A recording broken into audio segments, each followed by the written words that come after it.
information and what do they need to do to adapt their bike to better do that. Okay, we're ready now for audience Q&A. I don't know if we got a cordless mic, and now we'll just ask people to speak up so that everybody, including the panelists, can hear the question. So let's just go for it. Yeah, Todd? If we could call Hannah Kelly from DDOT. Is Hannah still here? Hannah works for the Detroit Department of Transportation. Talk a little bit about the Bikes on Bus program. Sure. Yeah, thanks for reminding me about that, Todd. So, I could just come over yeah, you can come up here. instead of being sitting down. I'm sure most of you have seen that a lot of the DDOT buses are coming by and some of them have bike racks. You can raise your hand if you've seen that. If you've noticed at all, how many of you have used those? Okay, exciting. How many of you wanted to use those but couldn't because it was not on all the buses? Yeah, and I'm included in that category as well. Right now, we have a grant that we received. In 2008, it was an MDOT enhancement grant, and that gave us enough money to put bike racks on every single coach in our fleet.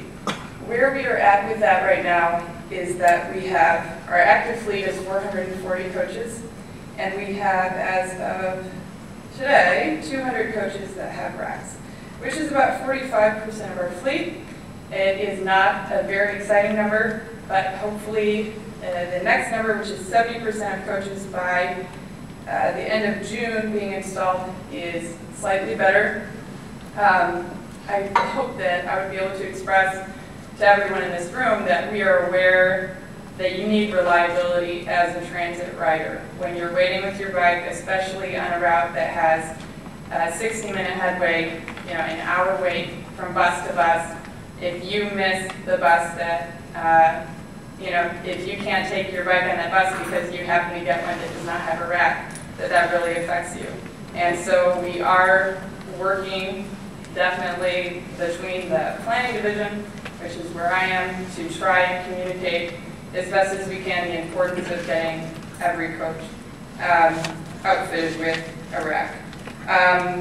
The other thing that we're doing with the bikes at DDOT, in addition to being active on the Complete Streets Task Force with the city, with the non-motorized task forces, is that we are trying to do what we can with a small CMAQ grant, which is Congestion Mitigation and Air Quality, to have stationary bike racks for cyclists next to bus stops that service multiple routes, and not just DDOT routes, also smart routes. So there may be some individual questions about this program. I would be happy to answer them if I can. You can do so now, or if you want to find me later, can answer this. Are you tracking the usage now of the bike racks? I mean, is there any way to do that? There is a way to do that, but it would require a reprogramming of the fare boxes that are inside of all of the buses. So it would just be considered as a fare quote, but it wouldn't have any extra cost associated with it. And the steps to implement that would, first of all, it would only make sense to do that once we have these on every single coach. So we are not doing this yet because it would be, I don't know how that data would be used if it couldn't be used across the board, across the entire fleet. But once it is placed on all of the coaches, something that the CODA system, which is actually in Columbus, just for an example, what they do is they put it in as a fare, and any person that would board with a bike, they would put in that that person had boarded. The problem is that you don't know where that person is getting off. So you have a number of users of the bike racks, but you don't actually know their origin and destination, which is much more useful data. So it's a complicated process tracking bicycle usage on a transit system, and I hope that, and I would definitely say that one of our visions for the future, however far it ends up being, would be to eventually have a multimodal level of service. All right, well, if you want to hang around, there might be some other questions about that. But in the meantime, again, we're going out of general audience Q&A, so if anybody has a question for Todd or any of our panelists, now's the time. Yes? Well, this is Michigan and Detroit, and we got snow, and right now we got rain. And so if we mark bike lanes and then weather happens and it's underwater or it's under a couple feet of snow, especially like the off-street paths, have we thought at all to having them cleared during the winter, that kind of thing? Yeah, I believe the Riverwalk and the Quintercut are cleared, and also the Connor Creek is cleared. I'm not sure, I don't recall what we do at the Southwest Detroit Green Link. And I imagine, and since Midtown Loop is kind of like a sidewalk, that'll likely be cleared as well.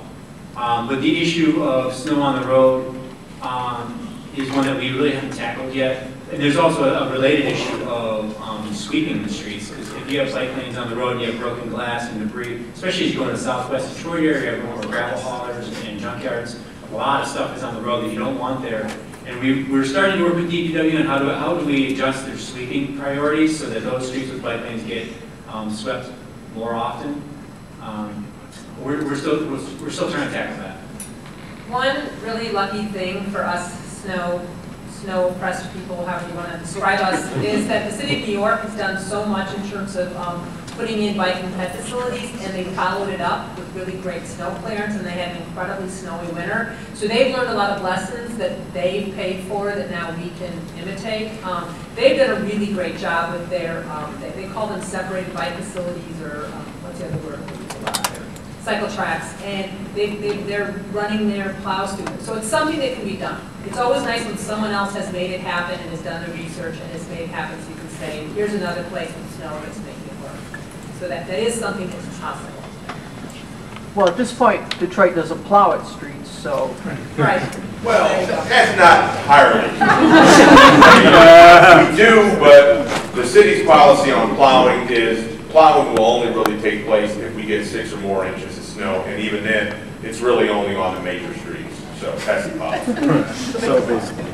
Any other questions? Yes, This is rather connected with your last little statement. But basically, it's an overall question in Detroit. Here's a population, a city with a population of 800,000 roughly, and a population in an area that was built for twice that population and so on. How does this affect this, one way or the other, the use of bicycles in Detroit? That's a great question. I think, Marcia, you might want to take that because I think this whole issue of population declines, unfortunately, you said 800,000. Fortunately, if you believe the most recent census numbers, it's actually 712,000. And it really does kind of relate to Detroit Works and what the mayor is trying to do in terms of redensifying certain areas and coming up with alternate land use for others that have lost population. So, Marcia, you want to respond to that? Sure. I think it actually presents a unique opportunity because I think Kelly talked about it, but a lot of ways we have, and we're trying to study now, what is the actual multitude or magnitude of the excess infrastructure that we have now based on the fact that, you know, what you laid out is that we were built for a population of a certain size and we're significantly less than that now. And so as we look at the excess infrastructure, are there ways in which we can be innovative about how we use that? So it could be road diets, it could be lots of things. So that's what we're exploring now. And I think also thinking about, you know, ways in which we redensify certain areas could also have implications for bikes, etc. So I really think, you know, although there are challenges associated with that reality, I think it is a unique opportunity to employ some opportunities that we have. Yes.